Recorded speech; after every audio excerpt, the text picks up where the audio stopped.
الحمد لله وحده الحمد لله وحده والصلاة والسلام على رسول الله صلی اللہ علیہ وسلم اما بعد۔ آج ایک سال تقریباً ہونے جا رہا ہے، یعنی رمضان مہینہ اب اگلے 2 ہفتوں میں شروع ہونے والا ہے، اور شیخ محترم شیخ شمیم احمد حفظہ اللہ کے دروس گئے رمضان مہینے سے شروع ہوئے ہیں، اور یہ اب 1 سال اللہ کے حکم سے ختم ہونے جا رہا ہے۔ آج ایک بہت ہی لوگوں کو چاہنے والا عنوان ہے کہ ماہ شعبان میں ہم کیا کریں، کیسے کریں، شب برات میں کون سی عبادتیں ہم کریں، کون سے روزے رکھیں، کون سی نیتیں کریں۔ یہ ہر سال شعبان کے مہینے میں سوالات شروع ہو جاتے ہیں، اور اس کے اوپر متعدد احادیث جو ہے لوگ بیان کرتے ہیں۔ آج انشاءاللہ العزیز ہم شیخ محترم شمیم احمد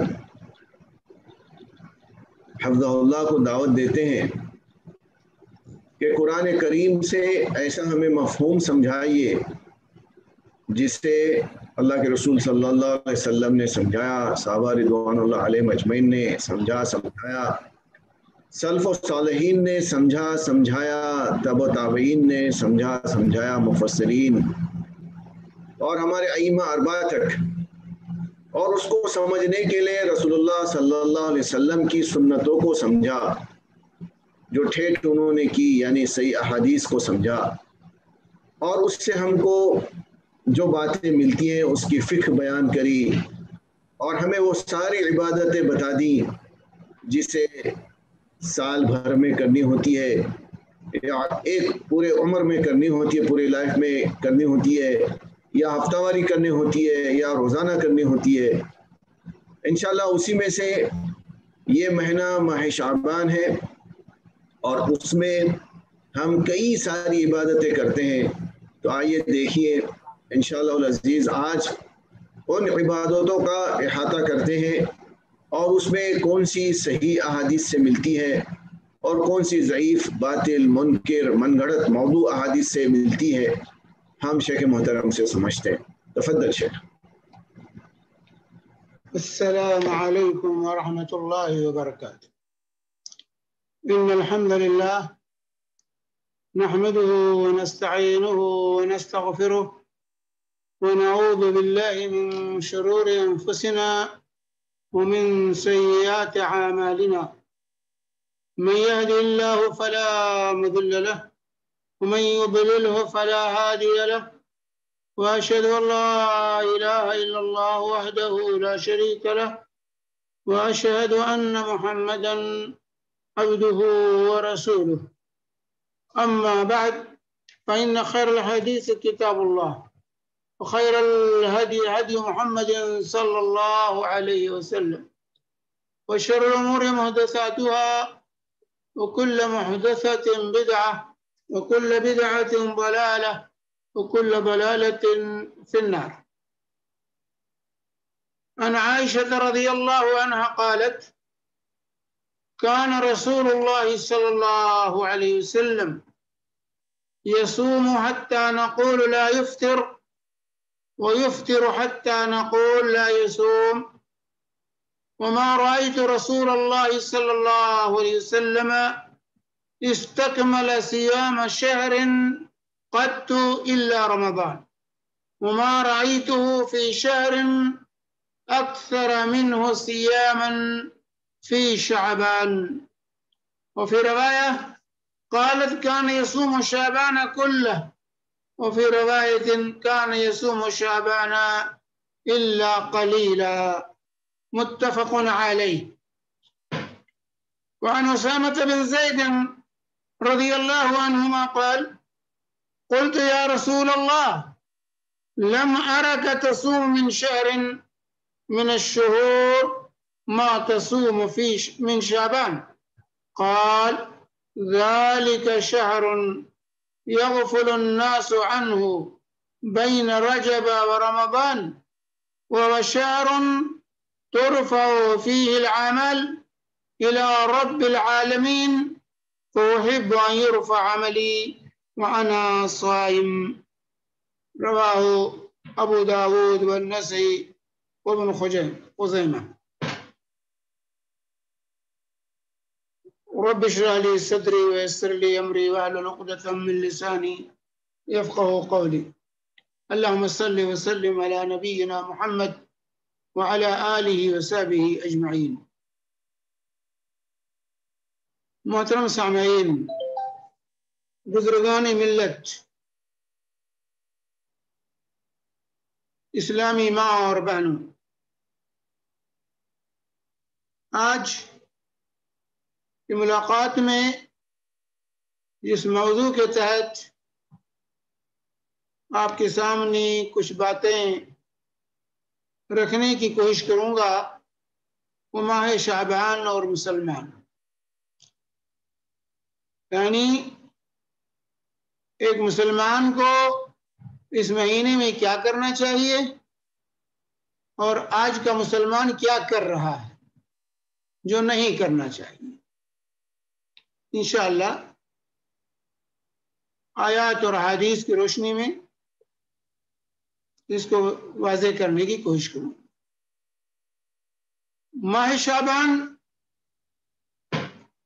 اس حیثیت سے اہمیت کا حامل ہے کہ اس مہینے کے ذریعے ہم رمضان کا استقبال کرتے ہیں. شعبان کے بعد رمضان کا بابرکت مہینہ ہمارے اوپر سایہ فگن ہوتا ہے. اس حیثیت سے شعبان کی اہمیت بڑھ جاتی ہے اور اللہ کے نبی صلی اللہ علیہ وآلہ وسلم کا جو طرز عمل اس مہینے میں تھا وہ بھی اس کی اہمیت کو اجاگر کرتا ہے. چنانچہ ابھی میں نے آپ کے سامنے دو حدیثیں پیش کی. ایک حدیث بخاری اور مسلم کی ہے، متفق علیہ روایت ہے، اور ایک روایت ابو داؤد، نسائی، ابن خزیمہ وغیرہ کی صحیح حدیث ہے. ام المومنین عائشہ صدیقہ رضی اللہ تعالی عنہ بیان کرتی ہیں کہ رسول پاک صلی اللہ علیہ وسلم جب نفلی روزے رکھنا شروع کرتے تو مسلسل رکھتے رہتے، یہاں تک کہ ہم کہتی کہ اب آپ روزہ نہیں توڑیں گے، اور جو روزہ نفلی روزے ترک کرتے تو ہم یہ کہنے لگتے ہیں کہ آپ روزہ نہیں رکھتے. لیکن کہتے ہیں کہ میں نے رسول پاک صلی اللہ علیہ وسلم کو رمضان کے علاوہ کسی مہینے کا پورا روزہ رکھتے ہوئے نہیں دیکھا، صرف رمضان کا مکمل روزہ آپ رکھتے تھے. اور رمضان کے بعد کہتی ہیں کہ سب سے زیادہ روزہ میں نے آپ کو شعبان میں رکھتے ہوئے پایا. رمضان کے بعد سب سے زیادہ روزہ رسول پاک صلی اللہ علیہ وسلم شعبان کے مہینے میں رکھتے تھے. اور ایک روایت کے اندر فرماتی ہیں کانا یصوم شعبان کلہ، پورے شعبان روزے میں گزارتے تھے. اور دوسری روایت میں کہتی ہیں کانا یصوم شعبان الا قلیلا، کہ چند ایام چھوڑ کر پورے شعبان کا روزہ رکھتے تھے. تو اس مہینے میں اکثر ایام اللہ کے نبی صلی اللہ علیہ وسلم روزے میں گزارتے تھے. تو یہ سنت ہے رسول پاک صلی اللہ علیہ وسلم کی، چند ایام چھوڑ کر پورے مہینے کا اللہ کے نبی صلی اللہ علیہ وسلم روزہ رکھتے تھے، کسی ایک دن کی تخصیص نہیں فرماتے. یہ پورا مہینہ روزے کا مہینہ تھا رسول پاک صلی اللہ علیہ وسلم کے لیے، چند ایام کو چھوڑ کر، جیسا کہ ان حدیث سے یہ ظاہر ہوتا ہے. تو سنت ہمیں کرنا کیا ہے اس مہینے میں؟ اگر ہم نبی کریم صلی اللہ علیہ وسلم کی سنت کی اتباع کرنا چاہتے ہیں، نبی سے ہمیں محبت ہے، محبت نبی کا اگر ہم دعوے دار ہیں تو ہماری ذمہ داری بنتی ہے کہ اس مہینے میں 1-2 روزے نہیں بلکہ اس مہینے میں ہمیں مسلسل روزے رکھنا چاہیے، جس قدر ہو سکے اتنا زیادہ روزہ اس مہینے میں ہمیں اور آپ کو رکھنے کی کوشش صحیح کرنی چاہیے، کیونکہ یہی سنت ہے رسول اللہ صلی اللہ علیہ وسلم کی، جیسا کہ ام المومنین عائشہ صدیقہ رضی اللہ تعالی عنہا نے صحیحین کی اس روایت کے اندر واضح کیا۔ یہ کثرت سے روزہ رسول پاک صلی اللہ علیہ وسلم کیوں رکھتے تھے؟ اس مہینے کی کیا خصوصیت تھی جس کی وجہ سے اللہ کے نبی صلی اللہ علیہ وسلم اس مہینے میں کثرت سے روزہ رکھتے تھے؟ تو دوسری حدیث جو میں نے آپ کے سامنے ابو داؤد نسائی وغیرہ کی پیش کی ہے، اسامہ بن زید رضی اللہ عنہما اس کے راوی ہیں، کہتے ہیں میں نے نبی کریم صلی اللہ علیہ وسلم سے عرض کیا کہ یا رسول اللہ، میں آپ کو جس قدر شعبان کے مہینے میں روزہ رکھتے ہوئے دیکھ رہا ہوں، کسی اور مہینے میں اس قدر زیادہ روزے آپ نہیں رکھتے۔ حالانکہ اللہ کے نبی صلی اللہ علیہ وسلم ہر ہفتے پھر جمعرات کے روزہ رکھتے تھے، ایام 20 کے روزے رکھتے تھے ہر مہینے میں، تو ایام اگر پھر جمعرات کا لے لیجئے تو تقریباً 8 روزے یہ ہو گئے، اور 3 روزے اگر ایام 20 کے لے لیجئے تو 11 روزے تو اسی طرح ہو گئے ہر مہینے میں۔ اللہ کے نبی صلی اللہ علیہ وسلم اہتمام کرتے تھے، لیکن شعبان کے مہینے میں اس سے زیادہ روزہ رکھتے تھے۔ اسی لیے حضرت اسامہ بن زید رضی اللہ عنہما کہتے ہیں کہ میں نے نبی کریم صلی اللہ علیہ وسلم سے عرض کیا یا رسول اللہ، جس قدر آپ شعبان میں روزہ رکھتے ہیں اس قدر کسی اور مہینے میں آپ کو روزہ رکھتے ہوئے نہیں پایا، آخر اس کی وجہ کیا ہے؟ کثرت صیام کی وجہ کیا ہے، اس کی علت کیا ہے؟ تو اللہ کے نبی صلی اللہ علیہ وسلم نے فرمایا ذاک شہر، صحابہ ایسے نہیں تھے، اللہ کے نبی نے یہ تعلیم نہیں دی تھی کہ پیر صاحب جو کریں کرتے رہیں، کوئی سوال نہیں کر سکتا، نہیں، صحابہ کی تربیت رسول پاک صلی اللہ علیہ وسلم نے اس ڈھنگ سے نہیں کی تھی کہ تم پوچھ نہیں سکتے سوال نہیں، صحابہ سوال کرتے، جو بات نہ سمجھ میں آئے پوچھو، صحابہ پوچھتے تھے۔ تو حضرت اسامہ بن زید نے پوچھا کیا رسول اللہ، شعبان میں آپ اس قدر کثرت سے روزہ کیوں رکھتے ہیں جو اور مہینے میں نہیں رکھتے؟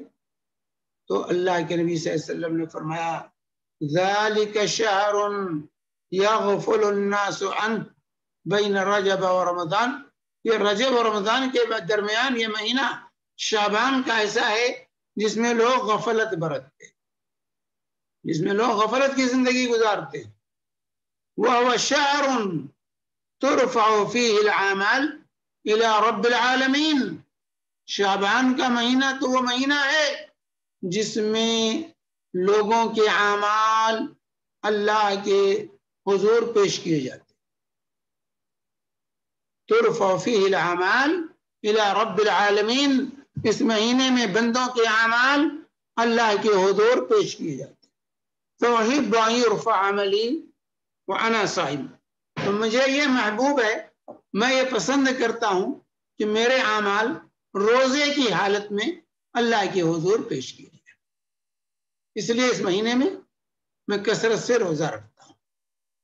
تو یہاں کثرت صیام کی علت بھی رسول پاک صلی اللہ علیہ وسلم نے وجہ بتا دی، یہ مہینہ چونکہ رفع اعمال کا مہینہ ہے، سالانہ اعمال شعبان کے مہینے میں اللہ کے حضور پیش کیے جاتے ہیں، اور کسی ایک تاریخ 2 تاریخ، پورا مہینہ رفع اعمال کا مہینہ ہے، کسی ایک تاریخ کے ساتھ رفع اعمال مخصوص نہیں ہے، بلکہ اس پورے مہینے میں اللہ کے حضور بندوں کے اعمال پیش ہوتے ہیں۔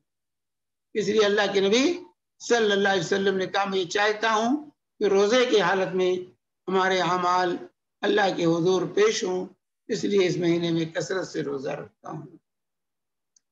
تو یہ مہینے کی خصوصیت ہوئی سالانہ اعمال اس مہینے، بندوں کے اعمال مختلف اوقات میں پیش ہوتے ہیں، ایک تو روزانہ فجر اور عصر کے وقت بندوں کے اعمال پیش ہوتے ہیں اللہ کے حضور، جیسا کہ رسول پاک صلی اللہ علیہ وسلم کا ارشاد ہے.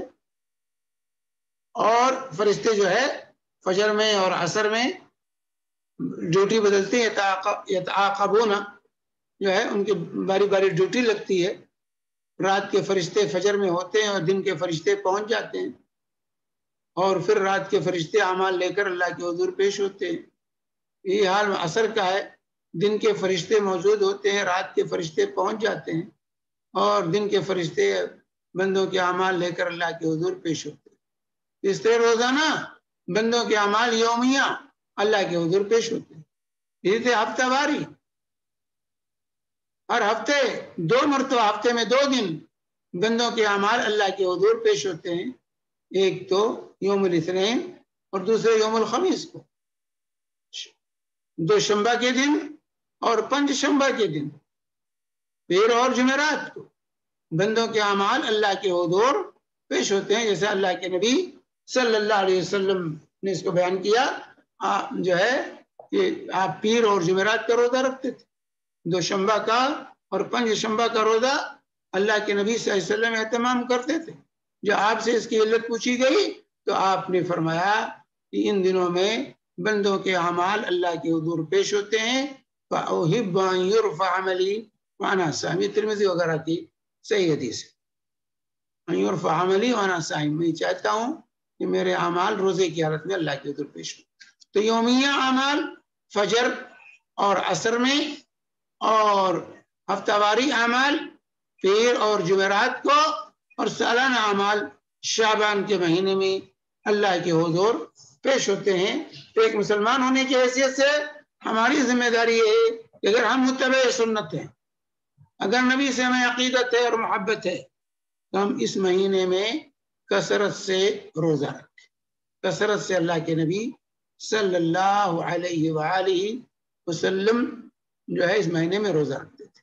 سلف کا یہی معمول تھا، کسی ایک دن کو خاص نہیں کرتے، ایک دن روزہ رکھ لیں باقی دن روزے سے نہ رہیں. اور جب بھی کوئی بدعت ایجاد ہوتی ہے تو سنت کی توفیق چھین لی جاتی ہے. اس لیے جب لوگوں نے بدعت ایجاد کی تو اس کا نتیجہ کیا ہوا؟ شب برات کی جب بدعت ایجاد ہوئی تو پورے مہینے کی سنت جو ہے پر عمل ہم سے اٹھ گیا، اور ہمیں توفیق نہیں ہو پاتی ہے کہ اس مہینے میں ہم کثرت سے روزہ رکھیں. بس ایک دن روزہ رکھ کر کے ہم یہ سمجھتے ہیں کہ ہم نے بہت بڑی نیکی کما لی. نہیں، اس مہینے میں کثرت سے روزہ رکھنا، جس قدر زیادہ ہو سکے اس قدر اس مہینے میں روزہ رکھنا چاہیے.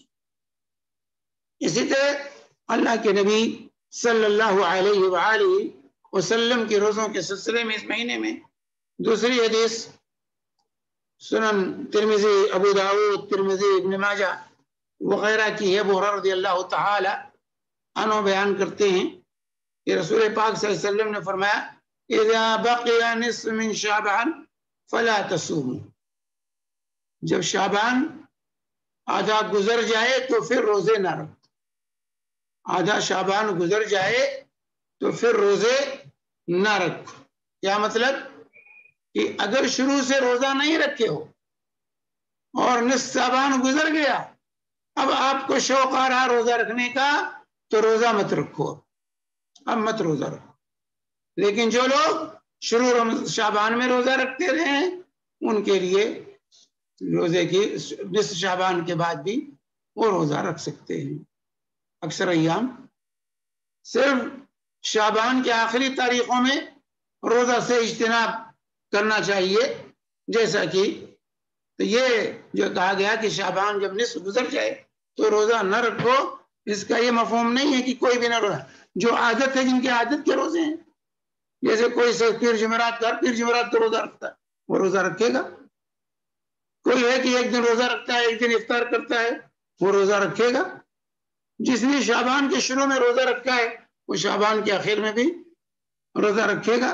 لیکن جو نہیں روزہ رکھا، نہ عادت ہے اس کی، اور وہ نصف شعبان گزرنے کے بعد اس کو روزے کا خیال آتا ہے، تو اب روزہ نہ رکھ کے اللہ کے نبی صلی اللہ علیہ وسلم نے اس سے منع فرمایا ہے.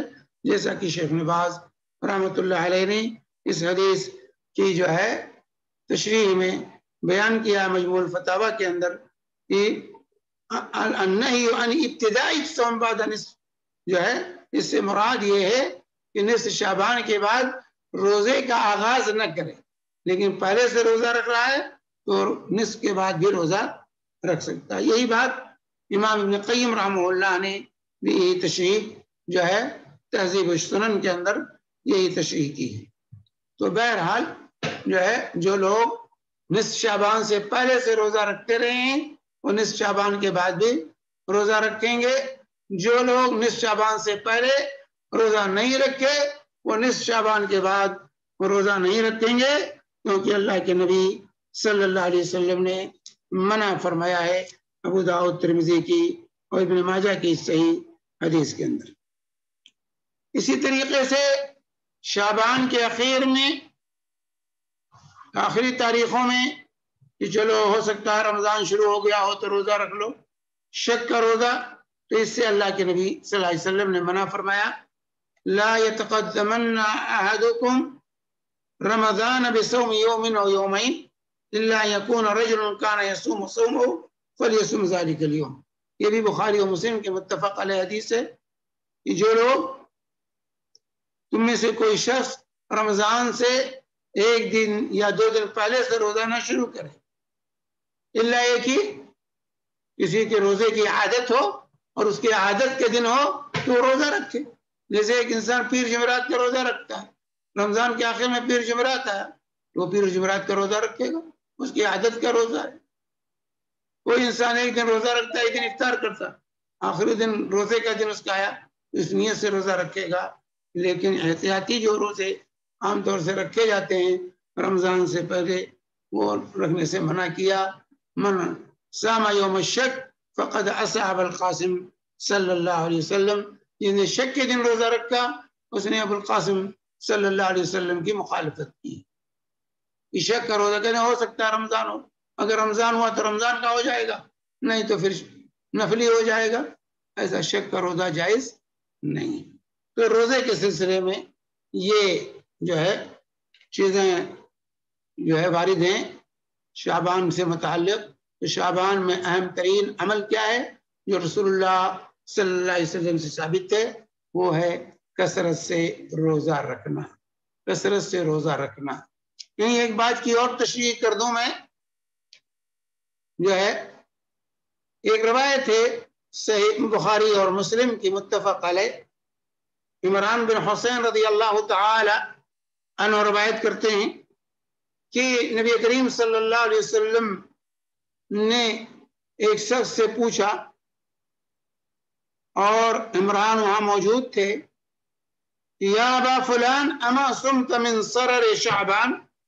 قال لا، قال فاذا افطرت فصم یومین، کہ اے فلاں کیا تو نے سرر شعبان کا روزہ رکھا؟ تو اس شخص نے کہا نہیں، کہا جب تم افطار کرنا تو 2 روزے یعنی رمضان کے بعد 2 روزے رکھ لینا، 2 روزے رکھ لینا۔ اب سوال پیدا ہوتا ہے سرر شعبان سے کیا مراد؟ سرر شعبان سے کیا مراد ہے جس کے بارے میں اللہ کے نبی صلی اللہ علیہ وسلم نے شخص سے سوال کیا تھا کہ تم نے سرر شعبان کا روزہ رکھا تھا یا نہیں؟ انہوں نے کہا نہیں رکھا، تو کہا رمضان کے بعد 2 روزے رکھ لیں۔ آئیے دیکھتے ہیں سرر شعبان سے کیا مراد ہے۔ حافظ ابن حجر رحمۃ اللہ علیہ نے فتح الباری میں اس کی وضاحت کی ہے کہ جمہور علماء یہاں سرر شعبان کی حدیث کی تشریح میں سرر کا معنی لکھا آخر الشہر، شہر کے آخر میں، مہینے کا آخری ایام کو سرر کہتے ہیں، یعنی وہ 28ویں تاریخ اور 29ویں اور 30ویں تاریخ جو ہے مہینے کی، ان تینوں دنوں کو سرر کہا جاتا ہے، ان راتوں کو سرر کہا جاتا ہے کیونکہ ان دنوں میں چاند غائب رہتا ہے، ان راتوں میں چاند غائب رہتا ہے، اس لیے چار پوشیدہ رہتا ہے، اس لیے اس کو شرر کہا جاتا ہے۔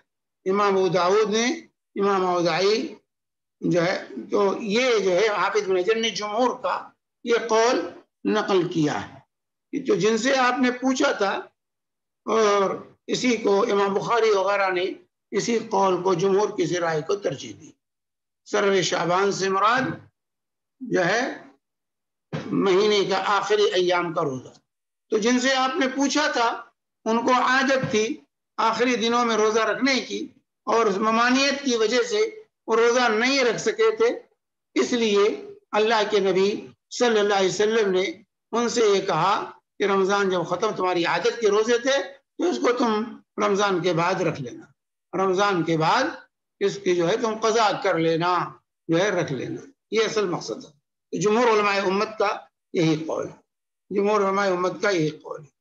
بعض علماء نے اس سے مراد لیا ہے رمضان جو ہے مہینے کے اول ایام میں روزہ، مہینے کے اول ایام میں روزہ رکھنا مراد لیا ہے، جو ہے اول دنوں میں روزہ کچھ لوگ رکھنے کی عادت ہوتی ہے، ان کی عادت تھی نہیں رکھے تو کہا بعد میں رکھ لینا۔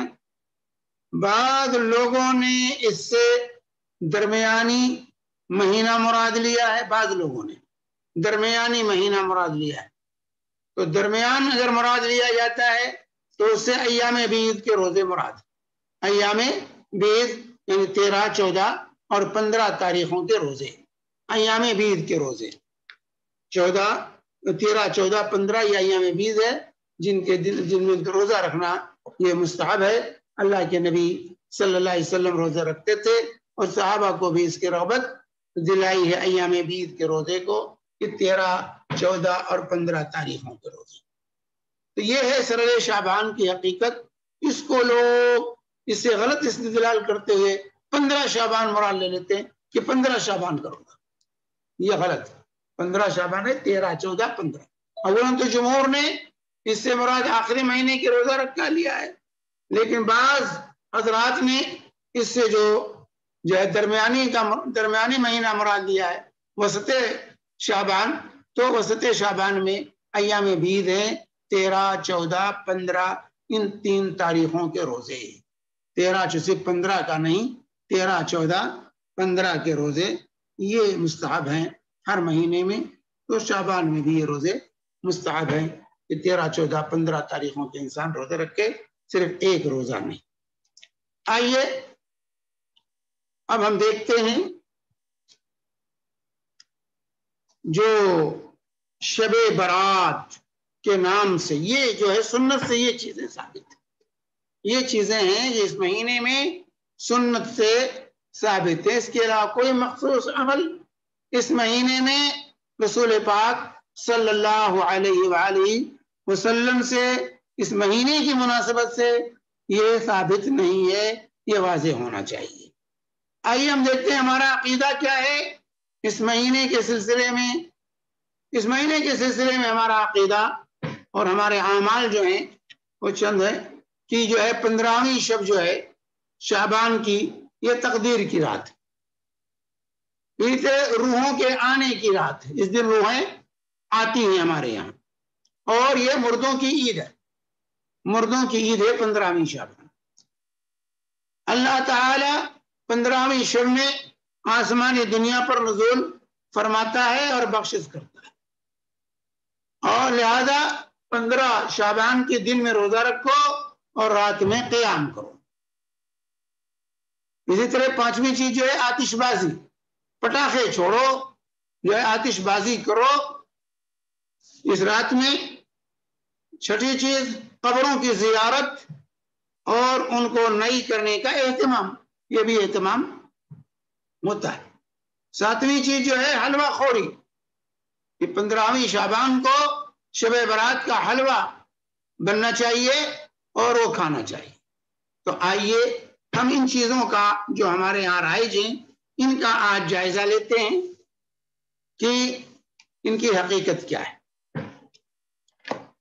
آئیے 15ویں شب، اولاً میں واضح کر دوں 15ویں شب کے بارے میں جو یہ غلط عقائد پائے جاتے ہیں اس کا اصل سبب کیا ہے؟ اصل سبب یہ ہے 15ویں شعبان کو روافظ اپنی 12ویں امام محمد بن حسن العسکری کی تاریخ پیدائش مانتے ہیں کہ ان کے 12ویں امام کی تاریخ پیدائش ہے، جو غائب ہیں، جو سرنگ میں گھسے ہوئے ہیں، صدیاں گزر گئی ہیں، ابھی تک نہیں نکلے ہیں، قرب قیامت نکلیں گے۔ اور ان کی عمر جس وقت غائب ہوئے تھے ان کی عمر صرف 2.5 سال تھی، اور 2.5 سال کی عمر میں وہ قرآن، تورات، زبور، انجیل، ان تمام چیزوں کے عالم تھے۔ تو حقیقت میں یہ رات، یہ دن جو ہے تاریخ پیدائش امام غائب کی، اس لیے اس کی فضیلت میں بے شمار روایتیں گھڑی گئی، انبار لگا دیا گیا جھوٹ کا، کہ جھوٹ اس قدر بولو کہ سچ کا یقین ہونے لگے۔ اسی لیے آپ دیکھیں گے اخبار اور رسائل میں یہ جھوٹی روایتیں جو ہے خوب دھڑلے کے ساتھ بیان کی جاتی ہیں۔ بڑے بڑے جو غادری جو ہے اپنی تقریروں میں انہی روایتوں کو گھوما پھرا کر کے بیان کرتے ہیں اور عوام الناس کے ذہن و دماغ کو خراب کرتے ہیں۔ اگر آپ کے، میں نے اس سلسلے میں یہاں پر 10 روایتیں جمع کی ان لوگوں کی، اور 10 کی 10 روایتوں میں سے کوئی روایت بھی صحت کے درجے کو نہیں پہنچتی، لیکن چونکہ وقت نہیں ان تمام روایات کا جائزہ آپ کے سامنے پیش کیا جا سکے، اس لیے میں ان نقاط پر جو روایتیں آئیں گی اس کا جائزہ لوں گا اور بیان کروں گا۔ یہاں پر تقدیر کی رات، پہلی چیز کہا جاتا ہے کہ یہ جو ہے تاریخ تقدیر کی رات، تقدیر کے بننے بگڑنے کی رات۔ اس رات میں تقدیر متعین ہوتی ہے اور فرشتوں کے حوالے کی جاتی ہے، اور اس طریقے سے جو ہے سال بھر کی تقدیر اس میں لکھی جاتی ہے، یہ کہا جاتا ہے۔ اور اس سلسلے میں ظلم یہ کیا جاتا ہے کہ جو ہے سورہ دخان کی آیت دھڑلے کے ساتھ پڑھی جاتی ہے اور اس کو ثابت کیا جاتا ہے کہ دخان کی آیت جو ہے متعلق ہے کس کے؟ شب برات کے۔ چنانچہ جو ہے دخان کی یہ سورت جو حام میم جو ہے سورہ دخان کی جو آیت بیان کی جاتی ہے اور جس کی تفسیر بیان کی جاتی ہے، یہ لیلہ مبارکہ جو ہے انا انزلناہ فی جو ہے انا انزلناہ فی لیلۃ مبارکہ، جو ہے ہم نے اس کو لیلہ مبارکہ میں نازل کیا جو ہے، اور اس طریقے سے جو ہے انا انزلناہ فی لیلۃ مبارکہ انا کنا منذرین فیہا یفرق کل امر حکیم، یہ سورہ دخان کی آیات ہیں۔ اللہ تعالیٰ کہتا ہے کہ ہم نے اس قرآن کو نازل کیا برکت والی رات میں، اور یقیناً ہم لوگوں کو ڈرانے والے تھے۔ فیہا، اس رات میں، جس رات میں قرآن کا نزول ہوا، یفرق کل امر، ہر محکم معاملہ جو ہے پھیلا دیا جاتا ہے، فرشتوں کے حوالے کر دیا جاتا ہے۔ یہ سورہ دخان کی آیت ہے، اور اس کی تشریح کرتے ہوئے ہمارے شب براتی علماء جو ہیں وہ دھڑلے کے ساتھ اس آیت میں تحریف کرتے ہیں، تحریف کا ارتکاب کرتے ہیں اور کہتے ہیں یہ آیت شب برات سے متعلق، شب برات سے متعلق۔ میں قرآن کب نازل ہوا ہے؟ یا اللہ تعالیٰ کا انا انزلناہ فی لیلۃ مبارکہ، ہم نے قرآن کو برکت والی رات میں نازل کیا۔ سورہ قدر میں اللہ فرمایا انا انزلناہ فی لیلۃ القدر، ہم نے قرآن کو شب قدر میں نازل کیا، اور قرآن میں اللہ تعالیٰ متعین کرتا ہے کہ شب قدر یا لیلہ مبارکہ کب ہے۔ شہر رمضان الذی انزل فیہ القرآن، سورہ بقرہ میں اللہ فرماتا ہے رمضان کا مہینہ وہ مہینہ ہے جس میں قرآن کا نزول ہوا۔ تو اب لیلہ مبارکہ لیلۃ القدر رمضان میں ہوگا، نہ کہ شعبان میں۔ قرآن کی شہادت ہے، اب اللہ سے بڑھ کر کس کی گواہی ہوگی؟ اللہ کہہ رہا ہے شہر رمضان الذی انزل فیہ القرآن، رمضان کا بابرکت مہینہ وہ مہینہ ہے جس میں قرآن کا نزول ہوا ہے۔ تو اب لیلۃ القدر اور لیلہ مبارکہ جو ہے رمضان میں ہے، نہ کہ شعبان میں۔ جو لوگ کہتے ہیں کہ یہ رمضان شعبان میں ہے وہ قرآن کی مخالف اللہ کے جو ہے فرمان کی شرعی مخالفت کرتے. تو تقدیر کے بننے بگڑنے کی رات سورہ قدر میں اسی چیز کو بیان کیا ہے، سورہ دخان میں بھی اسی چیز کو اللہ تعالیٰ نے بیان کیا ہے. تو تقدیر کے بننے بگڑنے والی رات وہ شب قدر ہے، نہ کہ شب برات. اس لیے مفسرین نے آپ دیکھ لیجیے، مفسر ابن کثیر کو پڑھ لیجیے، ابن الجوزی کی تفسیر زاد المسیر پڑھ لیجیے، تفسیر نصفی جو ہے پڑھ لیجیے، اور اسی طریقے سے تبری پڑھ لیجیے، تفسیر تبری کو، اور اسی طرح جو ہے مختلف تفسیریں ہیں. معارف القرآن ہے مفتی محمد شفیع کی، تفہیم القرآن ہے مولانا مودودی کی. یہ تھے جو دوسرے لوگوں کے، میں جو ہے ان کو پڑھ لیجیے. جو لوگ کہتے ہیں، امام ابن جریر طبری کہتے ہیں، جو لوگ اس بات کے قائل ہیں کہ لیلۃ مبارکہ سے مراد شب قدر ہے، انہی کا قول صحیح ہے. امام ابن جریر طبری، یہی حال تمام جو ہے اچھے مفسرین نے یہی تفسیر بیان کی ہے. تو تقدیر کی رات شب قدر ہے، نہ کہ شب برات. یہ ذہن و دماغ سے نکال دینا چاہیے، یہ ذہن و دماغ سے نکال دیں کہ شب برات تقدیر کے بننے اور بگڑنے کی رات. شب برات یہ تقدیر کے بننے اور بگڑنے کی رات نہیں ہے. شب قدر ہے وہ رات جس رات میں قرآن کا نزول ہوا، اور جس کا ذکر اللہ تعالی نے سورہ دخان اور سورہ قدر میں کیا. لیلہ مبارکہ لیلۃ القدر ایک ہی رات ہے، ایک ہی رات ہے، یہ کئی راتیں نہیں ہیں. ایک روایت اس سلسلے میں ام المؤمنین عائشہ صدیقہ رضی اللہ تعالی عنہا سے بیان کی جاتی ہے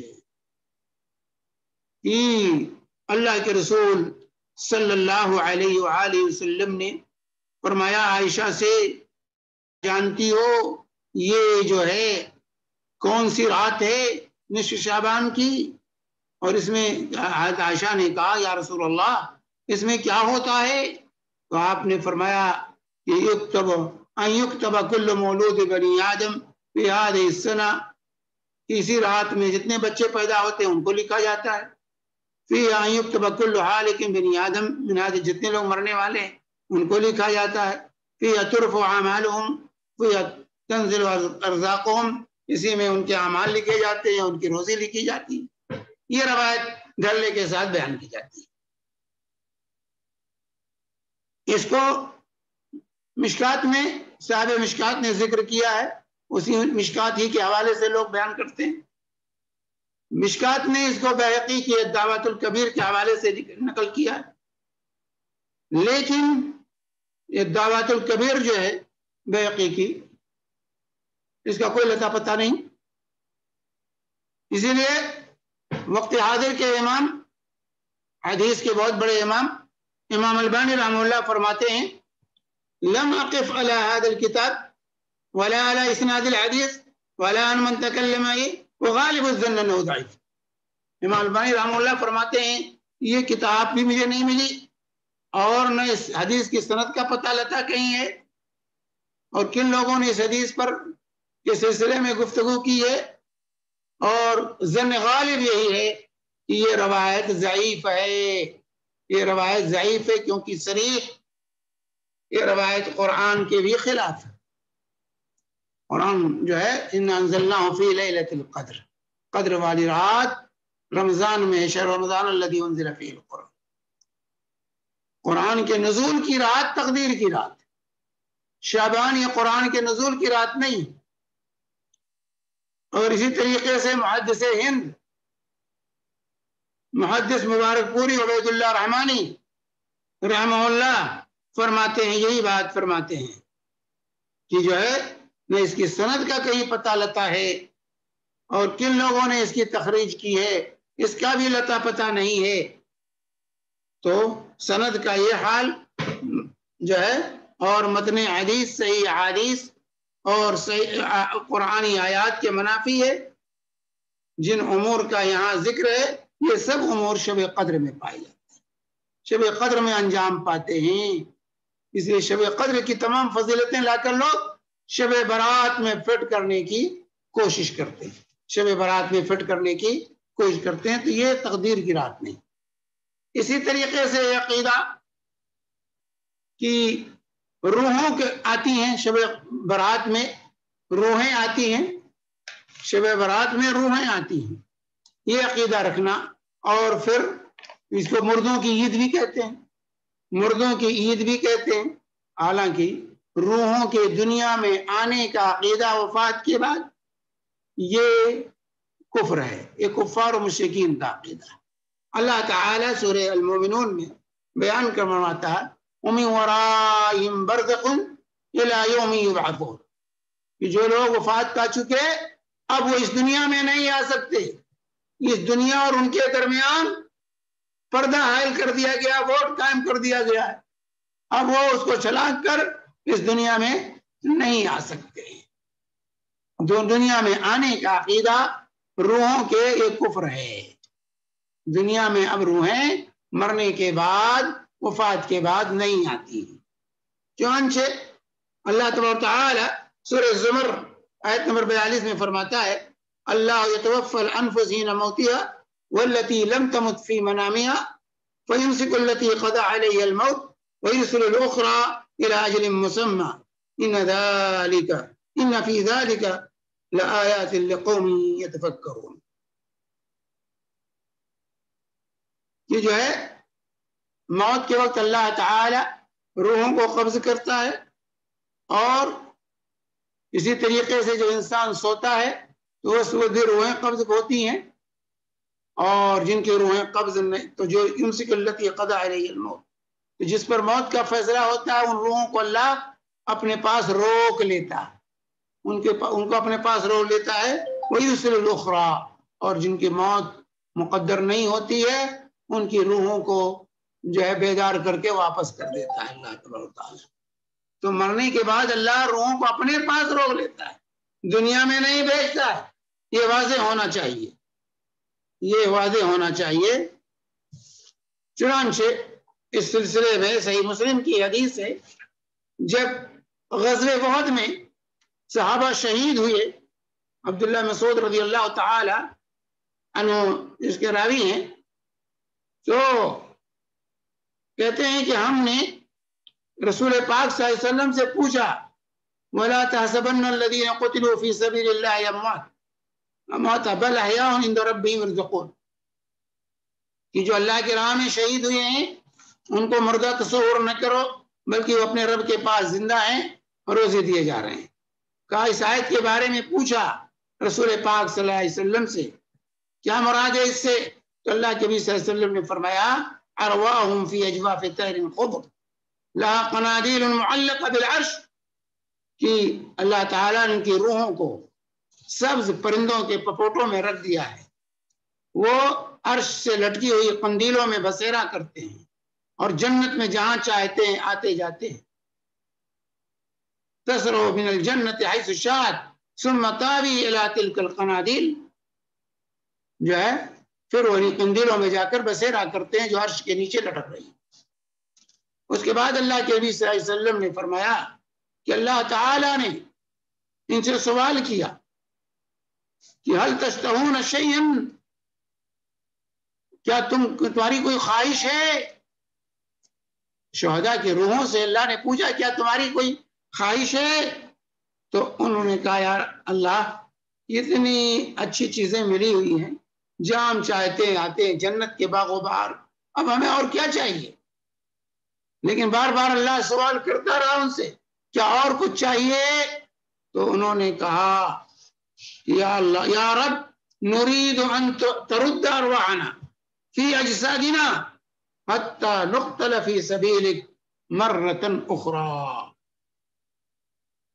جو ہے انہوں نے تمنا کیا یا اللہ ہماری روحوں کو ہمارے جسموں میں دنیا میں واپس کر دے تاکہ تیرے راستے میں پھر ہم جام شہادت نوش کریں، پھر شہادت کا جام ہم نوش کریں، یہ ہماری خواہش ہے۔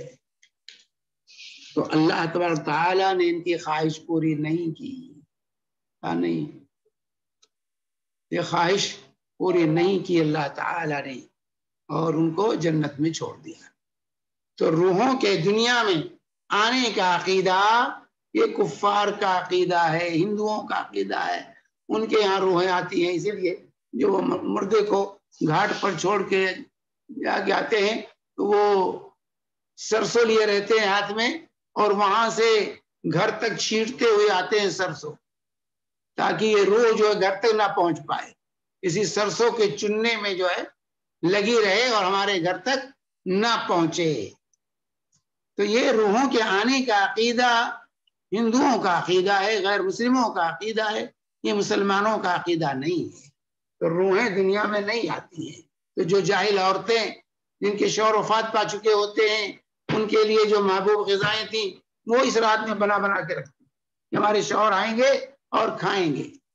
سگریٹ پیتے تھے تو سگریٹ رکھ دیتے ہیں، شراب پیتے تھے تو شراب رکھ دیتے ہیں کہ آئیں گے ہمارے شوہر شراب پیئیں گے۔ اللہ تبارک تعالیٰ ہدایت دے ایسے لوگوں کو۔ تو روحوں کے آنے کا عقیدہ یہ کفر ہے، یہ کفری عقیدہ ہے، یہ قرآن و حدیث کے منافی عقیدہ ہے۔ اسی طریقے سے کہا جاتا ہے دن میں روزہ رکھو اور رات میں قیام کرو، اس دن میں روزہ رکھو اور رات میں قیام کرو، قوموا لیلا وصوموا نہارا، رات میں قیام کرو اور دن میں روزہ رکھو، یہ روایت بیان کی جاتی ہے۔ یہ روایت ایک موضوع روایت ہے، ابن ماجہ میں روایت موجود ہے، علی رضی اللہ تعالی عنہ سے اس کو بیان کیا جاتا ہے کہ جب نصف شعبان ہو تو اس رات میں قیام کرو اور اس دن میں روزہ رکھو۔ جو ہے یہ موضوع روایت ہے، من گڑت روایت، گڑھی ہوئی روایت ہے، ضعیف ہی نہیں ہے بلکہ یہ فیبریکیٹڈ ہے، من گڑت روایت ہے۔ دیکھیے اس سلسلے میں سلسلۃ الاحادیث الضعیفہ 2132 نمبر پر تفصیل بیان کی گئی ہے کہ روایت موضوع اور من گڑت روایت ہے، اور من کذب علی متعمدا فلیتبوأ مقعدہ من النار، جو جان بوجھ کر جھوٹی روایت میری طرف منسوب کرے وہ اپنا ٹھکانہ جہنم بنا لے۔ تو جو ہے اسی طریقے سے یہ کہا جاتا ہے کہ اللہ تعالی آسمان دنیا پر نزول فرماتا ہے اور مغفرت فرماتا ہے اور اعلان کرتا ہے حل من مستغفر لی فاغفر لہ، حل من مسترزق فارزقہ، جو ہے حل من مبتلا فعافیہ، اس طرح کی ندائیں ہوتی ہیں کہ ہے کوئی روزی طلب کرنے والا، ہے کوئی مغفرت طلب کرنے والا، ہے کوئی پریشان حال، ہے کوئی مریض، ہے کوئی بیمار، اس طرح کی ندا ہوتی اس رات میں، اور اللہ تبارک تعالیٰ آسمان دنیا پر نزول فرما کر اس رات میں لوگوں کی بخشش فرماتا ہے۔ میرے بھائی یہ بھی جو روایت ابھی بیان کی میں نے اسی کا ایک حصہ ہے، اسی موضوع اور من گڑت روایت کا یہ حصہ ہے۔ یہ من گڑت روایت ہے، فیبریکیٹڈ ہے، جبکہ اللہ کے نبی صلی اللہ علیہ وسلم کی صحیح حدیث بخاری مسلم کی روایات آپ کے سامنے ہیں کہ اللہ تبارک تعالیٰ روزانہ ثلث اخیر میں آسمان دنیا پر نزول فرماتا ہے اور روزانہ ندا دیتا ہے۔ یہ معاملہ روز کا ہے، ایک رات کا نہیں ہے، بلکہ ہر رات کا یہ معاملہ ہے۔ ہر رات اللہ تبارک تعالیٰ آسمان دنیا پر نزول فرماتا ہے اور اعلان کرتا ہے کوئی مغفرت طلب کرنے والا ہے، کوئی سوال کرنے والا ہے، کوئی بخشش چاہنے والا ہے، کوئی ضرورت مند اپنی ضرورت کو چاہنے والا، اللہ تعالیٰ کی طرف سے ندا ہوتی ہے، اور جو لوگ سوچ سوچ کر اللہ کو یاد کرتے ہیں، اللہ سے لو لگاتے ہیں، ان کی ضروریات کو، ان کی دعاؤں کو اللہ قبول فرماتا ہے۔ تو یہ رات صرف شب برات کے ساتھ خاص نہیں ہے، بلکہ یہ تمام راتوں میں، ہر رات میں اللہ تبارک تعالیٰ کی طرف سے ندا دی جاتی ہے اور اعلان ہوتا ہے میرے بھائی۔ اس لیے شب برات کے ساتھ اس کو خاص کر لینا یہ صحیح نہیں۔ تو دن میں روزہ رکھنا، رات کو قیام کرنا ہے۔ اللہ کے نبی صلی اللہ علیہ وسلم پورے سال قیام کرتے، آپ کو قیام کی عادت ہے، ہر رات قیام کیجیے، لیکن اس تاریخ کو روزے کے ساتھ خاص کرنا، اس تاریخ کو قیام کے ساتھ، تہجد کے ساتھ خاص کرنا، یہ بدعت فی الدین ہے میرے بھائی، احداث فی الدین ہے، دین میں بدعت ہے، اور دین میں بدعت یہ جائز نہیں ہے۔ من احدث فی امرنا هذا ما لیس منہ فہو رد، جو ہمارے اس دین کے اندر کوئی ایسی بات ایجاد کرے جو اس میں سے نہیں ہے تو وہ مردود ہے۔ اسی طریقے سے اس رات میں آتش بازی کی جاتی ہے۔ میرے بھائی آتش بازی کیا ہے؟ یہ مجوسیت ہے، یہ آتش پرستوں کا طریقہ ہے، ان کی تقلید ہے۔ من تشبہ بقوم فهو منهم، جو کسی قوم کی مشابہت اختیار کرے اس کا شمار انہی میں سے۔ تو آتش بازی کسی بھی مناسبت سے جب بھی کی جاتی ہے تو یہ آتش پرستوں کی سنت کو زندہ کیا جاتا ہے۔ یاد رکھیں، اسلام میں آتش بازی نہیں ہے، پٹاخے چھوڑنا نہیں ہے، پھلجھڑیاں چھوڑنا نہیں ہے۔ جو بھی چھوڑتا ہے جس مناسبت سے بھی چھوڑتا ہے، چاہے وہ جو ہے نیشنل ڈے پر چھوڑے، چاہے وہ شادی کے موقع پر چھوڑے، چاہے عقیقے کے موقع پر چھوڑے، جس موقع پر بھی یہ پٹاخے چھوڑے جاتے ہیں، آتش بازی کی جاتی ہے، یہ مجوسیوں کی سنت کو زندہ کیا جاتا ہے۔ آگ کی یہ تقدیس ہے، آگ کی یہ پوجا ہے، آگ کی یہ عبادت ہے، جو ایک مسلمان کے لیے کسی صورت میں بھی روا اور جائز نہیں ہے۔ یہ تبذیر ہے، اسراف ہے۔ ایک تو من تشبہ بقوم فهو منهم میں داخل ہے، ابو داؤد کی روایت، وہ کسی قوم کی مشابہت اختیار کرے اس کا شمار انہی لوگوں میں سے۔ اور دوسرے یہ کہ جو ہے یہ اسراف اور تبذیر ہے۔ ان المبذرین کانوا اخوان الشیاطین، اللہ نے مال و دولت اس لیے نہیں دیا اس طرح پٹاخوں پہ ضائع کریں، آتش بازی کر کے ضائع کریں۔ یہ اللہ کے ہاں من این اکتسبوا فیما انفقا، اللہ پوچھے گا کہاں سے کمایا تھا، کہاں خرچ کیا تھا۔ اس لیے دولت اللہ نے نہیں دی، یہ دولت کا دیا ہے، یہ اللہ کی ناشکری جو کسی طرح جائز نہیں ہے میرے بھائی۔ اسی طریقے سے اس رات میں قبروں کی زیارت کا اہتمام اور قبروں کو نہیں کرنے کا اہتمام ہوتا ہے۔ جو پختہ قبریں ہیں اس میں چونا وغیرہ لگاتے ہیں، رنگ روغن لگا دیتے ہیں، جو کچی قبریں ہیں اس کو مٹی وٹی ڈال کر تازہ کرتے ہیں، پھر شب برات میں قبرستان میں چراغاں، موم بتیاں، لائٹیں، قمقمیں جلائے جاتے ہیں، پھر مردوں اور عورتوں کے ہجوم کے ساتھ بن سور کر خواتین بھی زیارت قبر کے لیے جاتی ہیں۔ زیارت میرے بھائی، ان حالات میں قبر یاد آئے گی، موت آتی ہے یا دنیا یاد آتی ہے؟ یہ رنگینیوں میں موت یاد آئے گی، یہ رنگینیوں میں قبروں کی زیارت کی جاتی ہے۔ دیکھیے قبروں کی زیارت فی نفس ہی سنت، لیکن کس لیے؟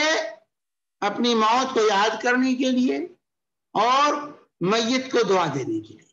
اپنی موت کو یاد کرنے کے لیے، میت کو دعا دینے کے لیے پورے سال زیارت قبر مخصوص جائز ہے، لیکن اس کے لیے کسی تاریخ کا، کسی دن کا، کسی وقت کی تعین یہ بدعت ہے۔ جس عمل کے لیے اللہ کے نبی صلی اللہ علیہ وسلم نے کسی تاریخ دن کی تعین نہیں کی ہے، اپنی طرف سے اس کے لیے کسی دن، کسی تاریخ کی تعین کرنی، کسی حیت کی تعین کرنی، یہ احداث فی الدین ہے، بدعت فی الدین، دین میں بدعت کا ایجاد کرنا ہے۔ تو یہ بدعت اس رات میں انجام پاتی ہے، اور قبروں پر چراغاں کرنا، لائٹیں جلانا، ان کو روغن لگانا، یہ سب بدعات و خرافات ہیں جس سے شریعت نے منع کیا۔ ابو داؤد کی روایت ہے، جو ہے اللہ کی لعن اللہ ہو، جو ہے اللہ کے نبی اللہ تعالیٰ نے اللہ کے نبی صلی اللہ علیہ وسلم نے لعنت بھیجی ہے کہ اللہ کی لعنت ہو ان لوگوں کی، لعن اللہ زائرات القبور والمتخذین علیہ المساجد والسرج، لعنت ہو ان عورتوں پر جو قبروں کی زیارت کے لیے جایا کرتی ہیں، اور لعنت ہے ان لوگوں پر جو قبروں پر مسجدیں تعمیر کرتے ہیں، قبروں کو سجدہ گاہ بناتے ہیں، اور لعنت ہے ان لوگوں پر جو قبروں پر چراغاں کرتے ہیں، موم بتیاں، اگربتیاں، لائٹیں، قمقمیں جلاتے ہیں۔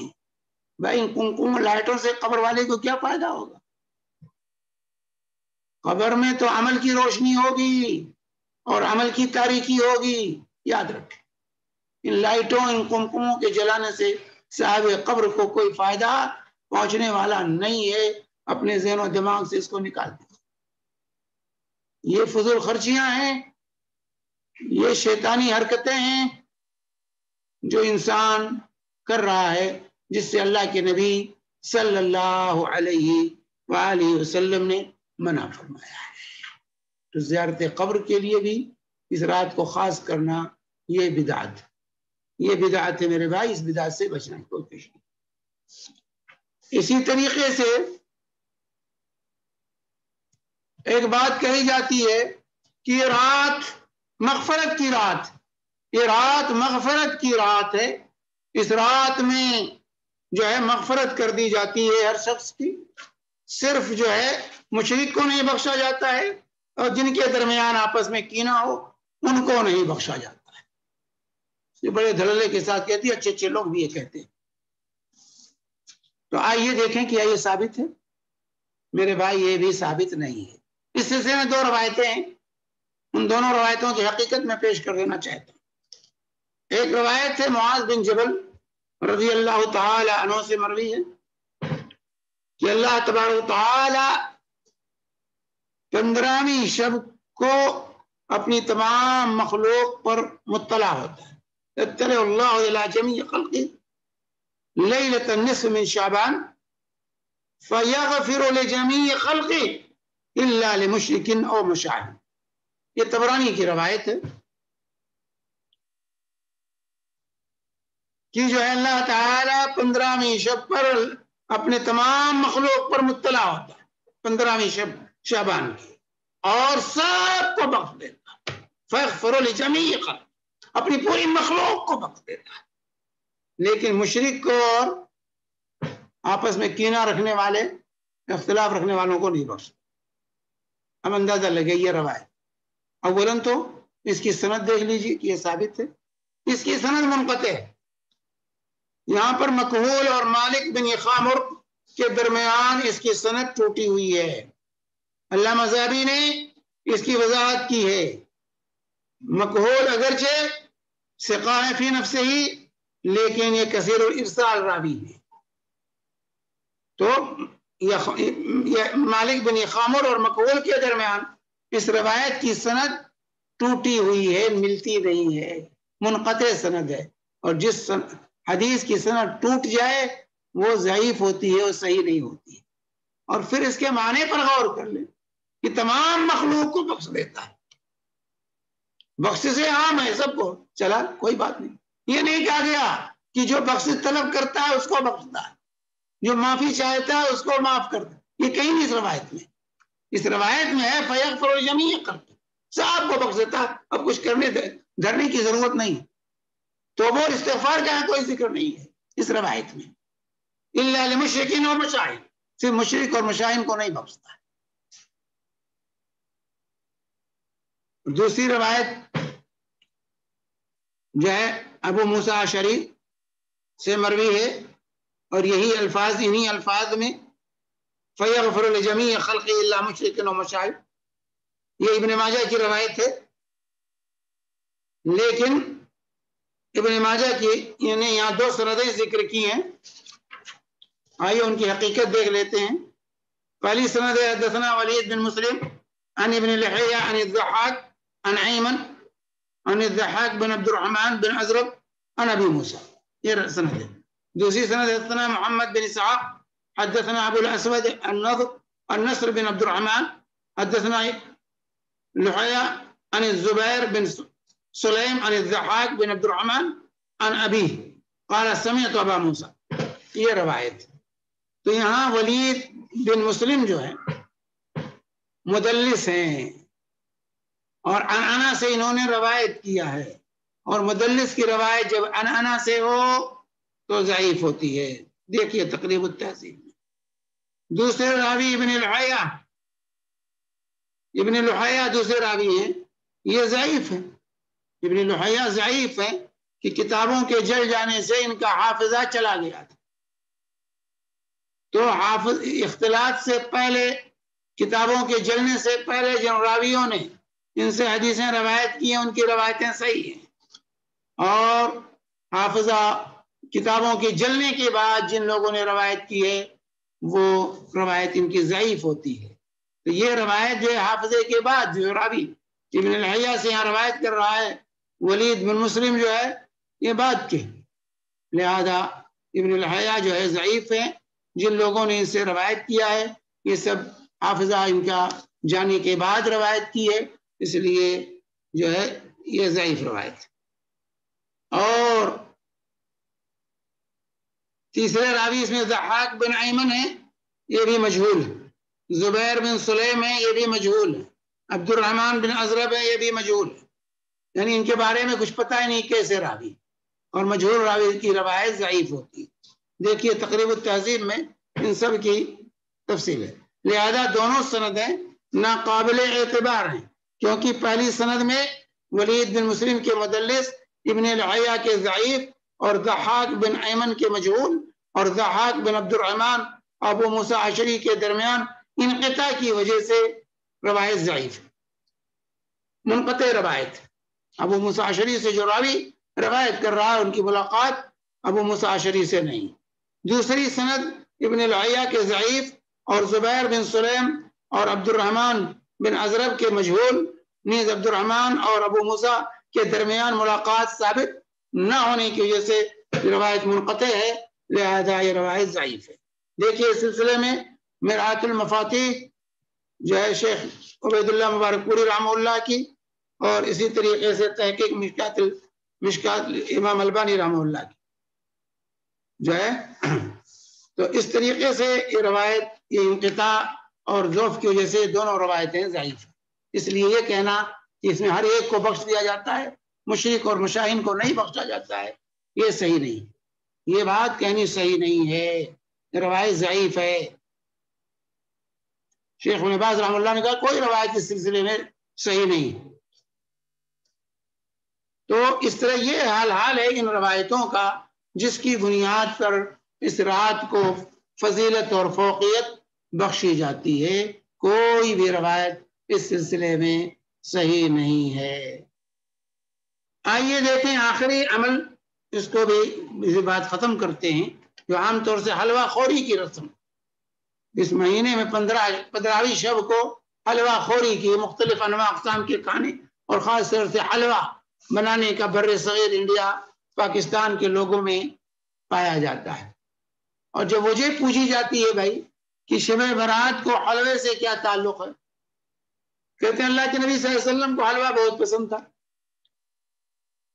میرے بھائی حلوہ کا معنی عربی میں ہوتے مٹھائی کی، میٹھی چیز، ہر میٹھی چیز کو حلوہ. اللہ کے نبی صلی اللہ علیہ وسلم کو میٹھی چیزیں پسند تھی، لیکن 15ویں شعبان کی مناسبت سے نہیں، پورے سال پسند تھی. تو اس کے 15ویں شعبان سے کیا تخصیص ہے؟ کہتے ہیں نہیں، جب غزوہ احد ہوا تو احد میں رسول پاک صلی اللہ علیہ وسلم کے دانت شہید ہو گئے تھے، تو آپ کے دانت کیونکہ ٹوٹ گئے تھے اس لیے آپ نے حلوہ کھایا تھا، اس لیے ہم حلوہ کھاتے ہیں. تو میرے بھائی شعبان میں نہیں آپ کے دانت ٹوٹے تھے، آپ کے دانت جو شہید ہوئے تھے شوال میں ہوئے تھے. غزوہ احد شوال میں، شعبان میں نہیں، یہ واضح ہونا چاہیے. اس کا شعبان سے کیا تعلق ہے؟ شعبان میں اس کو کرنے کی ضرورت کہاں سے پیش آ گئی؟ شوال میں کرتے تو کہہ سکتے تھے. اور پھر دوسری چیز یہ ہے میرے بھائی، کامن سینس رکھیے، اگر دانت میں فریکچر ہو، دانت میں کوئی تکلیف ہو اور میٹھی چیز آپ کھائیں تو دانت کا درد اور بڑھے گا یا دانت کو اور آرام پہنچے گا؟ یہ پہلے فیصلہ کر لیجئے. بے تکی باتیں کرتے ہوئے، اس سے گڑتے ہوئے کامن سینس بھی لوگوں کو نہیں رہتا. کہتے ہیں اللہ کے رسول نے حلوہ کھایا تھا جب آپ کے دانت ٹوٹے تھے. کیا حلوہ کھائے گا کوئی؟ میٹھی چیز سے دانت میں تکلیف بڑھ جاتی ہے، یاد رکھیں. اس لیے یہ ڈھکوسلا ہے، یہ گڑھی ہوئی چیزیں ہیں، یہ گڑھی پہلی چیز.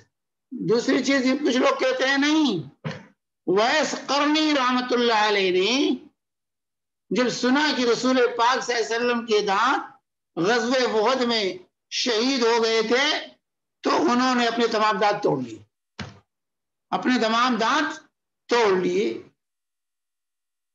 اور پھر انہوں نے حلوہ کھایا، اس لیے ہم حلوہ کھاتے ہیں۔ میرے بھائی ویس قرنی بہت بڑے تابعی ہیں، جلیل القدر تابعی ہیں، مستجاب الدعوات تابعی ہیں، اس میں کوئی شک نہیں۔ وہ پاگل نہیں تھے، صوفیوں کے جیسے صوفی نہیں تھے، وہ پاگل صوفیہ میں سے نہیں تھے، یہ ذہن و دماغ سے نکال دیجئے، یہ صوفیوں کا کام ہے، یہ مومنین کا کام نہیں، مومنین صادقین کا کام، اولیاء اللہ کا یہ کام نہیں دانت توڑ۔ کیا کسی کے لیے جائز ہے کہ اپنے دانت توڑ لے، اپنی انگلیاں کاٹ دے؟ بھئی خودکشی اسلام میں حرام ہے، یہ تمام اللہ کی امانت ہے، اس کو ضائع کرنے کا کسی کو حق نہیں ہے کہ اپنی دانت توڑے، اپنے کان کاٹے، اپنی انگلیاں توڑ لے، اپنی جان کہیں جا کر کے کود کر کے دے دے، نہیں، یہ امانت ہے اللہ کی، اس کی حفاظت ہماری ذمہ داری ہے۔ وہ اسقرنی رحمت اللہ علیہ تابعی تھے، سچے پکے مومن تھے، اولیاء اللہ میں سے تھے، وہ پاگل نہیں تھے، آج کل کے مجنونوں کی طرح نہیں تھے، انہوں نے کبھی اپنے دانت نہیں توڑے، یاد رکھیں، اسے ذہن و دماغ سے یہ اتہام ہے۔ وہ اسقرنی رحمت اللہ علیہ پر، اور پھر تھوڑی دیر کے لیے مان لیں اللہ کے رسول کے دانت ٹوٹے تو آپ نے حلوہ کھایا، وہ اسقرنی نے دانت توڑ کر کے حلوہ کھایا، تو آپ پہلے دانت توڑیے، اس کے بعد حلوہ کھائیے، تب تو حلوہ پکائیے شوق سے، کوئی نہیں روکے گا، پہلے دانت توڑ کے دکھائیے، اس سنت پر عمل کیجئے اور اس کے بعد حلوہ خوری کیجئے، تب تو بات بنتی ہے، ورنہ بات نہیں بنتی میرے بھائیوں۔ یہ حلوہ خوری کی، یہ پیٹ کے پجاری جو لوگ ہیں، ان کثیرا من الاحبار والرهبان لیاکلون اموال الناس بالباطل ویصدون عن سبیل اللہ، کہ بہت سے علماء اور مشائخ لوگوں کا مال باطل طریقے سے کھاتے ہیں اور اللہ کے راستے سے روکتے ہیں، یہ ان لوگوں کا کام ہے، یہ ان لوگوں کا کام ہے کہ بغیر کھائے ہوئے وہ قرآن پڑھنے کے لیے بھی نہیں آئیں گے آپ کے پاس، شیرینی ضروری ہے، کم سے کم بریانی ضروری ہے، حلوہ پوری ضروری ہے، تو یہ پیٹ کے پجاری جو ہیں ان کا یہ طریقہ ہے، یہ نہ تو رسول پاک صلی اللہ علیہ وسلم کا طریقہ رہا ہے، نہ صحابہ اور تابعین کا طریقہ رہا ہے، نہ علماء سلف کا یہ طریقہ رہا ہے، نہ ائمہ دین کا یہ طریقہ رہا ہے، امام حنیفہ، امام مالک، امام شافعی، امام احمد اور محدثین کرام، ان سب کا یہ طریقہ نہیں رہا ہے میرے بھائی۔ تو بہرحال جو چیزیں بھی اس رات میں دین کے نام پر آج کی جا رہی ہیں، اس کا دین سے نہ دور کا تعلق ہے نہ نزدیک کا تعلق، اس لیے ہمیں چاہیے کہ ان تمام چیزوں سے توبہ کریں، اللہ کے حضور توبہ کریں، رمضان آنے والا ہے، ان بدعات و خرافات سے توبہ کر کے سنت کے مطابق عمل کریں، اس مہینے میں کثرت سے روزے رکھیں، کثرت سے روزے رکھیں، کیونکہ اعمال ہمارے اللہ کے حضور پیش ہوتے ہیں، ہمیں کوشش کرنی چاہیے کہ ہمارے اعمال روزے کی حالت میں اللہ کے حضور پیش کریں، یہی سنت ہے رسول اللہ صلی اللہ علیہ وآلہ وسلم کی۔ بقیہ جو چیزیں اس مہینے میں کی جاتی ہیں یہ خرافات ہیں، یہ بدعات ہیں، یہ روافض کی ایجاد کردہ چیزیں ہیں، یہ ان کے ساتھ شب تبرہ میں شرکت ہے، یہ شب برات نہیں، شب تبرہ ہے، یہ صحابہ پر گالی دینے کی رات ہے، یاد رکھیں، روافض اس رات میں دل کھول کر ابو بکر و عمر کو گالیاں دیتے ہیں، ان پر تبرہ کرتے ہیں، اس لیے ہم ان کی شریک نہ، ان کے ساتھ ہماری شرکت یہ جائز نہیں ہے۔ اللہ تعالیٰ اس بد رسم سے ہماری اور آپ کی حفاظت فرمائے۔ وصلی اللہ علی نبینا محمد وعلی آلہ وصحبہ وسلم، وجزاکم اللہ خیر۔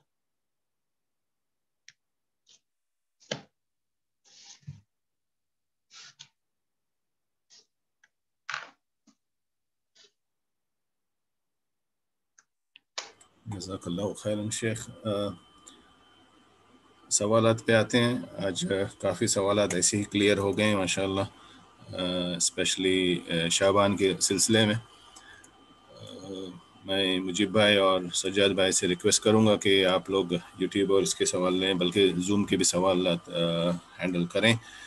جن کے پاس سوال ہیں پلیز اپنا ہاتھ ریز کریں اور اپنا سوال کر سکتے ہیں، جو ٹاپک سے ریلیٹڈ ہو زیادہ بیٹر ہے، اگر ٹاپک سے ریلیٹڈ نہیں بھی ہے تو وہ بھی جواب مل جائے گا انشاءاللہ۔ جی کاشف بھائی آپ کا ہاتھ اٹھا ہوا ہے, آپ سوال کر سکتے ہیں. السلام علیکم شیخ صاحب, کیسے ہیں جی؟ وعلیکم السلام ورحمۃ اللہ وبرکاتہ. شیخ صاحب جیسے یہ ابھی ہمارے پاکستان میں اکثر جب یہ 15 شعبان کو نا تو گھر پہ حلوہ اور یہ سب چیزیں لے کے آتے ہیں, تو ہم لوگ ان کو بولتے ہیں ہم لوگ کو یہ نہیں چاہیے, تو وہ چیز ان کو واپس کرتے ہیں, کیا کریں؟ واپس کر دینا چاہیے, واپس کر دیں. تو وہ بولتے ہیں نظر و نیاز ہوتے نیاز کرتے ہیں, سمجھے, روحوں کے نام روحوں پر نیاز کرتے ہیں وہ لوگ. تو یہ دوسری چیزیں کیوں لینا ہے, اس کا بات کہ ہم اس کا ان کا ساتھ دے رہے ہیں. نیاز نہ بھی کریں تو اس کو قبول کرنا اس بات کی دلیل کہ ہم کے ساتھ ہیں, اس لیے اس کو قبول نہیں کرنا چاہیے. بھائی ہم ایسی چیزیں نہیں لیتے, آپ لوگ کھا لیجیے. یا پھر ہم ان کا دل نہ توڑنے کے لیے رکھ لیں اور کسی اور کو دے دیں, ایسا ہو سکتا ہے؟ بھائی ایسے لوگوں کا دل رکھنے کی کیا ضرورت ہے؟ ان کے غلط رسم میں ہم شریک نہیں ہو سکتے, ان کا غلط رسم ہے. جزاک اللہ خیر. کل کہیں گے بھائی لے لیتے ہیں, کھا لیتے ہیں, لیکن کرتے نہیں ہیں لوگ. وہ ابھی ایسے ہو گئے جی, شوق سے لے لیتے ہیں, کھاتے ہیں, لیکن کرنے کو کہو تو پیسہ بچانے کے لیے کرتے نہیں.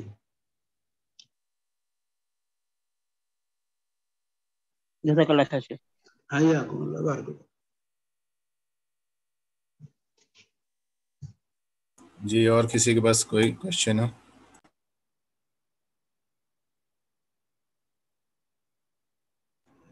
السلام علیکم سمیر, میں ایک یوٹیوب کا کوشچن لے لیتا ہوں. شعبان کے 13, 14, 15 کو روزہ رکھنے سے پورے سال کے روزے رکھنے کا ثواب ملتا ہے؟ نہیں, شعبان کے نہیں. دیکھیے یہ شعبان کے ساتھ خاص نہیں ہے. یہ کہنا کہ 13, 14, 15 شعبان میں رکھنے سے ہر مہینے 3 دن روزہ رکھنے کا ثواب پورے مہینے کے روزے کا ثواب ہے. ہر مہینے 13, 14, 15 تاریخوں میں 3 دن روزہ رکھتے ہیں تو پورے مہینہ روزہ رکھنے کا ثواب ہے. اگر ہر مہینے یہ رکھتا ہے تو پورے سال کا ثواب ملے گا. یہ حدیث جو ہے, یہ حدیث ہے میرے بھائی. یہ نہیں کہ 15 جو ہے شعبان کی 13, 14, 15 کو رکھیں گے تو پورے سال نہیں, پورے مہینے کا ثواب ملے گا.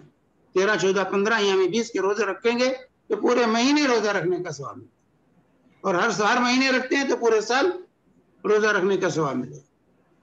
کیونکہ 10 گنا نیکیاں کر کے دی جاتی ہیں کہ وہ آپ مہینے میں 3 روزہ رکھیں گے تو 30 روزے کے برابر 3 روزے ہوتے ہیں. 10 گنا 10 تیائیں 30 ہو جاتے ہیں. اس اعتبار سے اللہ کے نبی صلی اللہ علیہ وسلم نے کہا کہ جو ہے جو 3 روزہ رکھے تو گویا کہ اس نے پورے مہینے کا روزہ. دوسرا سوال ہے اس پہ زوم پہ. السلام علیکم ورحمۃ اللہ. شیخ خیریت, آپ سب سوال ہے کہ جمعہ کے دن مسجد میں کیا ٹائم پر رہنا افضلیت رکھتا ہے؟ سوری میں ان کے پاس مائک نہیں ہے, انہوں نے لاسٹ ٹائم بھی ٹائپ کر کے سوال کیا تھا, اس وقت بھی ٹائپ کر کے پوچھ رہے ہیں کہ جمعہ کے دن افضل وقت کون سا ہے نماز جمعہ میں پہنچنے کے لیے؟ جمعہ میں پہنچنے کے فجر کے بعد سے شروع ہوتا ہے. فجر کے بعد ہی سے افضل وقت شروع ہوتا ہے. جتنے جلدی پہنچ سکے اتنے بہتر. جزاک اللہ خیر. اس کے بعد اور ایک سوال ہے, جو بھائی اور بہنیں تجوید حفظ کی کلاس لیتے ہیں آن لائن یا ریئل کلاس روم میں, کیا وہ رمضان میں اس سلسلے کو جاری رکھیں یا بند کر دیں؟ اس معاملے میں سلف کا کیا معمول رہا ہے؟ دیکھیے تجوید قرآن سے متعلق ہے. قرآن پڑھنا پڑھانا رمضان میں تو زیادہ پڑھنا پڑھانا چاہیے. قرآن کا مہینہ ہی ہے, اس لیے تجوید اگر سیکھتی ہیں یا سکھاتی ہیں تو یہ سلسلہ جاری رکھیں. جزاک اللہ خیر. اور کسی کے پاس کوئی سوال ہے؟ کیونکہ یہاں پہ جو ٹائپ کیے ہوئے سوال ہیں وہ یوٹیوب کے اور زوم کے میں نے لے لیا ہے, یا فیس بک کے مجھے بھائی اگر آپ دیکھ سکتے ہیں تو آپ بتا دیجئے. مترب بھائی آپ کا ہاتھ اٹھا ہوا ہے, آپ سوال کر سکتے ہیں. السلام علیکم ورحمۃ اللہ وبرکاتہ. شیخ صاحب وعلیکم السلام ورحمۃ اللہ وبرکاتہ. شیخ صاحب میرا یہ سوال ہے, ٹاپک پہ نہیں ہے شیخ صاحب. ہاں ٹھیک ہے. شیخ صاحب آپ صلی اللہ علیہ وسلم کی ایک حدیث ہے جس میں لکھا ہے کہ جو شخص بچے کو ماں سے الگ کرے گا تو اللہ تعالیٰ بھی ان کو اپنے چاہنے والے سے الگ کرے گا آخرت کے دن شیخ صاحب. تو شیخ صاحب یہ اس میں یہ حدیث کو حسن البانی صاحب نے بھی رحم اللہ نے بھی کیا. شیخ صاحب یہ حدیث صحیح ہے شیخ صاحب؟ ہاں حسن درجے کی، حسن درجے کی. اچھا اس کا مطلب کیا شیخ صاحب کی اس میں میرا سوال آگے یہ ماں بیٹے میں جدائی نہیں ڈالنی چاہیے. اس کی مختلف شکلیں ہو سکتی ہیں. کسی بھی شکل سے ماں بیٹے میں جدائی نہیں ڈالنی چاہیے کہ آپ کو بیوی کو طلاق دے دیے اب بچے کو ملنے نہ دے ماں کو سے. صحیح بات ہے. ایسا بہت سے لوگ ہوتے ہیں کہ بیوی کو طلاق دے دیتے ہیں تو کہتے ہیں بچے سے مل نہیں سکتی، یا بیویاں خلا لے لیتی ہیں، بچے کو اپنے پاس رکھ لیا تو باپ سے ملنے نہیں دیتی. نہ باپ سے بچے کو جدا کیا جا سکتا ہے نہ ماں سے کیا جا سکتا. شیخ صاحب اس میں یہ حدیث ان کے لیے بھی جو عورتیں لگ اپنے شوہر کو بولتی ہے کہ بھائی اپنے ماں سے دور رہو یا ماں سے نہیں مل رہو، تو ان کے لیے بھی یہ یہ بھی اس میں داخل ہے، یہ بھی داخل ہے، یہ بھی داخل ہے، یہ بھی داخل ہے. یہ وسیع مطلب ہے. جزاک اللہ خیر. شیخ صاحب اور ایک سوال ہے میرا. شیخ صاحب میں ایک حدیث پڑھا تھا، اس میں لکھا تھا کہ جس گھر سے ایگزیکٹ میرے کو پتہ نہیں شیخ صاحب، لیکن جس گھر سے قرآن کی تلاوت کی آوازیں آئے گی وہاں وہ افضل گھر ہے، مطلب اچھا ہے اس کے بارے میں. تو شیخ صاحب یہ ہم لوگ تلاوت کرنا ہے یا اگر ہم ریکارڈنگ بھی لگائیں گے تو بھی اس کا وہی ثواب؟ ریکارڈ میں مشین پڑھتی ہے، آپ نہیں پڑھتے، سمجھے؟ مشین پڑھتی ہے، آپ نہیں پڑھتے. جو اصل ہے خود پڑھنا. خود پڑھیے، گھر میں قرآن پڑھنے کا رواج ہو. یہ نہیں کہ مشین لگا کے بعد بدل گئے بیٹھے. ہاں کبھی آپ لگا کے سن رہے ہیں، قرآن سیکھ رہے ہیں تو ٹھیک ہے، لیکن ایسے لگا دیے کہ بھائی قرآن برکت کے لیے کہ گھر میں قرآن پڑھا جا رہا ہے. نہیں، قرآن خود پڑھیے تب برکت ہوگی، مشین کے پڑھنے سے نہیں برکت ہوتی. ہاں مشین میں لگا کر کے آپ سنیں، آپ سنتے ہیں تو ٹھیک ہے. اور شیخ صاحب آخری سوال شیخ صاحب ایک تو ہم قرآن پڑھتے ہیں، لیکن جو قرآن جن کا تجوید صحیح نہیں ہے، جو برابر سے نہیں پڑھ سکتے، تو وہ پیچھے جیسا آڈیو لگا کے ساتھ میں پڑھیں گے تو بھی لگ بھگ ثواب وہی رہے گا شیخ صاحب جو آدمی. انشاءاللہ کوشش کرنی چاہیے. آپ لگا لیں کسی اچھے قاری کی اور اس کے پیچھے جو ہے سیکھیں کہ کیسے پڑھ رہا ہے، اس کو سیکھنے کی کوشش کریں. اور اس میں کچھ قرآن ہے جیسے حسری وغیرہ نے جو ہے معلم جو ہے آہستہ پڑھ کر کے جو سیکھنے کے لیے قرآن کی تلاوت کی، سمجھے؟ تو وہ معلم لے لیں تو اس سے یہ ہوتا ہے کہ فالو کرنے میں آسانی ہوتی. جی شیخ صاحب، جزاک اللہ خیر. السلام علیکم. شیخ صاحب یہاں پہ ایک یوٹیوب پہ سوال ہے، کیا لیڈیز ماں باپ کی قبر پہ جا سکتی ہیں؟ کیا سیم ٹائم سب کے لیے دعا کر سکتی ہیں؟ دیکھیے خواتین کے لیے راجح قول شیخ ابن باز، شیخ العثیمین، شیخ امام جو ہے ابن تیمیہ وغیرہ، ابن قیم وغیرہ کا جو موقف ہے کہ عورتوں کے لیے زیارت قبر نہیں، عورتیں قبروں کی زیارت کے لیے نہ جائیں، کیونکہ اللہ کے رسول صلی اللہ علیہ وسلم نے لعنت بھیجی، لعن اللہ زائرات القبور، قبروں کی زیارت کرنے والی عورتوں پر اللہ کی لعنت ہے. اس لیے خواتین کو زیارت کے لیے نہیں جانا. ہاں ادھر سے راستہ ہے اور گزر رہی ہیں راستے سے تو دعا پڑھ سکتی ہیں، ان کے لیے دعائے مغفرت کر سکتی ہے اگر ادھر سے راستہ ہے اور راستہ زیارت کی نیت سے نہیں گئی ہے، ادھر سے گزر ہو رہا ہے، کسی اور کام سے گئے اور گزر قبرستان سے ہو رہا ہے خواتین کا تو وہ دعا پڑھ لیں گے، لیکن زیارت کی نیت سے قبروں کی زیارت کے لیے وہ نہیں جائیں گے. راجح قول اس میں یہی ہے. شیخ صاحب اس سے ایک چیز اور پوچھنی تھی، ایک عام سوال ہے، کیا یہ ضروری ہے کہ ہم قبر کے پاس جا کے ہی دعا کر سکتے ہیں ان کے لیے، کہ ہم کہیں پہ بھی کھڑے رہ کے کر سکتے ہیں؟ نہیں، کیا کچھ فائدہ، کچھ ایڈیشنل فائدہ ہوتا ہے کہ ہم کسی کے قبر پہ خاص کھڑے رہ کے دعا کریں؟ دعا کہیں سے بھی کریں، دنیا کے کسی گوشے سے کریں، میت کو اس کا اثر اللہ تعالیٰ پہنچاتا ہے، میت کو اس کا اثر پہنچاتا ہے. جیسے کہ حدیث ہے، اللہ کے بھی صلی اللہ علیہ وسلم فرماتے ہیں کہ جب میت کے درجات بلند ہوتے ہیں تو پوچھتا ہے اللہ تعالیٰ سے کہ باری اللہ یہ میرے درجات بلند ہو رہے ہیں کہاں سے؟ تو کہا جو ہے استغفار والدک لک، تیری اولاد دنیا میں تیرے لیے دعائیں مغفرت کر رہی ہے، اس کی وجہ سے تیرے درجات بلند کیے جا رہے. تو مغفرت اور بخشش کی دعا کہیں سے بھی کریں، اس کا اثر پہنچتا ہے. قبر پر جو ہے